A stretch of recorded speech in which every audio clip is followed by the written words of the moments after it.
Hi అండి అందరికీ. ఇప్పటివరకు ఉన్న కాజు చిక్కీ ఆర్డర్స్ అన్నీ కూడా డిస్పాచ్ చేసామండి. మళ్ళీ ఫ్రెష్ బ్యాచ్ అయితే కాజు చిక్కీ చేస్తున్నాము. మేము ఇందులో అయితే మంచి క్వాలిటీ A1 గ్రేడ్ జీడిపప్పు అయితే యూస్ చేస్తామండి. పప్పు కూడా కాదు, మొత్తం గుండ అయితే యూస్ చేస్తాము.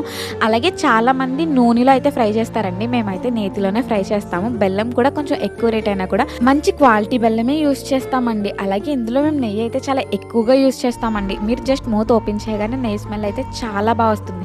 అలాగే ఈ కాజు చిక్కీ తినడానికి ఎంతైతే బాగుంటుందో చేసేటప్పుడు కూడా అంతే జాగ్రత్తగా చేయాలండి. చాలా వేడిగా ఉంటుందండి, మీదైతే అస్సలు పడకుండా చూసుకోవాలి.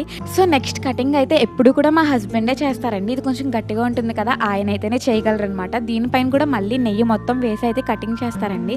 మన దగ్గర ఓన్లీ కాజు చిక్కీనే కాదండి, సున్నుండ, రవ్వుండ, డ్రై ఫ్రూట్ లడ్డు, పూతరేకులు ఇవన్నీ కూడా మొత్తం నేతి ఫ్లేవర్తోనే ఉంటాయండి. సో మీరు కూడా ఇవన్నీ ఆర్డర్ పెట్టుకోవాలి అనుకుంటే మన వాట్సాప్ నెంబర్ అయితే స్క్రీన్ పైన ఉందండి. ఇప్పుడే వెళ్ళి ఆర్డర్ ప్లేస్ చేయండి.